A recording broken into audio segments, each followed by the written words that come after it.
દ્વારા રામ મંદિર નિર્માણ માટે માનતા રાખવામાં આવી હતી। 33 વર્ષ બાદ તેઓએ ગુલાબજાંબુ અને આઈસ્ક્રીમ ગ્રહણ કર્યા। નીરજ જૈન એડવોકેટ દ્વારા 1992માં શપથ લીધા હતા કે રામ મંદિર બનશે ત્યારે જ હું ગુલાબજાંબુ અને આઈસ્ક્રીમ ગ્રહણ કરીશ। નીરજ જૈન એડવોકેટે 33 વર્ષ પહેલાં એટલે કે 30 ઓક્ટોબર 1990માં અયોધ્યામાં કાર સેવામાં ગયા હતા। ત્યારે નીરજ જૈને શપથ લીધા હતા કે રામ મંદિર બનશે ત્યારે હું ગુલાબજાંબુ અને આઈસ્ક્રીમ ગ્રહણ કરી છે।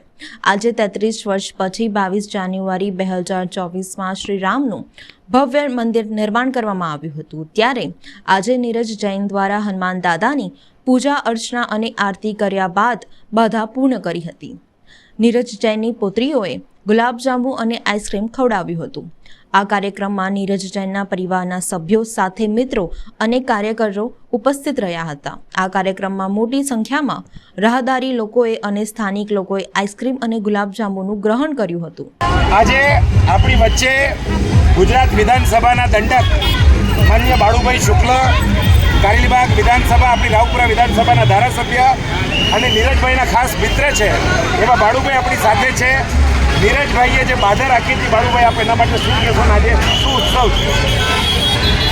નીરજભાઈ એવા હિન્દુવાદી નેતા છે કે જેમને રામ જન્મભૂમિના આંદોલન વખતે ગુલાબજાંબુ અને આઈસ્ક્રીમ ન ખાવાની જે બાધા લીધી હતી કે જ્યાં સુધી શ્રી રામલલા નિજધામમાં વિરાજતા હતી ત્યાં સુધી તેઓએ ત્યાગ કર્યો હતો। અને આજે જ્યારે રામલલા નિજધામમાં 22 તારીખે બિરાજ્યા છે ત્યારે નીરજભાઈ દ્વારા આ પ્રકારનું એક સુંદર મજાનું આયોજન કર્યું કે વડોદરાના તમામ નાગરિકોને ગુલાબજાંબુ અને આઈસ્ક્રીમો જ્યારે તેમના તરફથી એક ભેટ અપાઈ રહી છે, પ્રસાદ તરીકે અપાઈ રહ્યું છે, ત્યારે નીરજભાઈનો ખૂબ અભિનંદન પાઠવું છું, આભાર માનું છું કે તેમના કારણે આજે વડોદરા શહેરના ખૂબ દિગ્ગજ નેતાઓ પણ અત્યારે ઉપસ્થિત થયા છે અને હિન્દુ સમાજની લાગણી સાથે તેઓ વારંવાર જોડાયેલા, સતત જોડાયેલા છે અને સતત કામ કરતા અને કાર્ય કરવા નીરજભાઈને ખૂબ અભિનંદન। અહીંયા રાજમહેલ રોડ ખાતે હાથીપોળના નાકે સરસ મજાના આઈસ્ક્રીમ અને ગુલાબજાંબુનું વિતરણ થઈ રહ્યું છે। રામપ્રસાદ, આ રામપ્રસાદ છે। આનું મુખ્ય કારણ આપણી સાથે હિન્દુ એવા નેતા એડવોકેટ નીરજ જૈન છે। એડવોકેટ નીરજ જૈને જે બાધા રાખી હતી આજથી 33 વર્ષ પહેલાં, આ બાધા શું હતી અને આજે કઈ ખુશીમાં આ ગુલાબજાંબુ અને આઈસ્ક્રીમનું વિતરણ જાહેર રસ્તા ઉપર રામ ભક્તોને વિતરિત કરે છે એ આપણે નીરજભાઈ પાસેથી સાંભળીએ।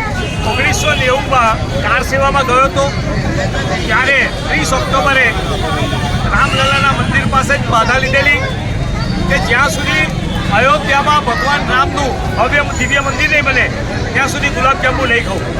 ત્યારબાદ 1992માં ફરી કાર સેવા જવામાં મોકો મળ્યો ત્યારે ફરી નક્કી કર્યું કે જ્યાં સુધી રામલલાનું ભવ્ય મંદિર નહીં બને ત્યાં સુધી આઈસ્ક્રીમ નહીં ખાવું। એમ 33 વર્ષથી ગુલાબજાંબુ ને 31 વર્ષથી આઈસ્ક્રીમ નથી ખાતો। હમણાં જ 22 જાન્યુઆરીએ ભારતના યશસ્વી વડાપ્રધાન અને આધુનિક ભારતના રાષ્ટ્રપિતા એવા માનનીય નરેન્દ્રભાઈ મોદીજી દ્વારા ભવ્ય રામ મંદિર બન્યું અને રામલલાની પ્રાણ પ્રતિષ્ઠા થઈ અને આ પ્રસંગે મેં એવું નક્કી કર્યું, કારણ કે ફરી અયોધ્યા જઈ આવ્યો, અયોધ્યાથી રામલલાનો પ્રસાદ લઈને આવ્યો અને એ પ્રસાદ આ ગુલાબજાંબુમાં ભેળવી બધાને રામલલાનો વડોદરાના જનોને પ્રસાદ ખવડાવવા અને નક્કી કરેલું કે હું પ્રસાદ ખાઈશ, સાથે સાથે બધાને પ્રસાદ ખવડાવીશ। એટલે આજે પરમ કૃપાળુ પરમાત્મા ભગવાન રામે મને એવું સૌભાગ્ય આપ્યું કે બધા વડોદરા શહેરના લોકોને ગુલાબજાંબુ અને આઈસ્ક્રીમ ખવડાવી શકું અને વડોદરા શહેરના નાગરિકોનો આભાર માનું કે બધા જ લોકો મારી બાધા પૂર્ણ કરવામાં અને મારી સાથે ગુલાબજાંબુ અને આઈસ્ક્રીમ ખાવા માટે બધા પધાર્યા।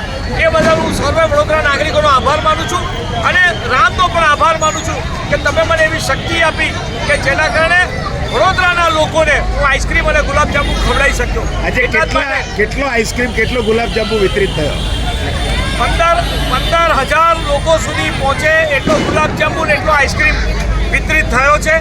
500 કિલોથી વધારે ગુલાબજાંબુ અને 15,000 ગ્રામ આઈસ્ક્રીમના વિતરણ કર્યા છે। જય જય શ્રી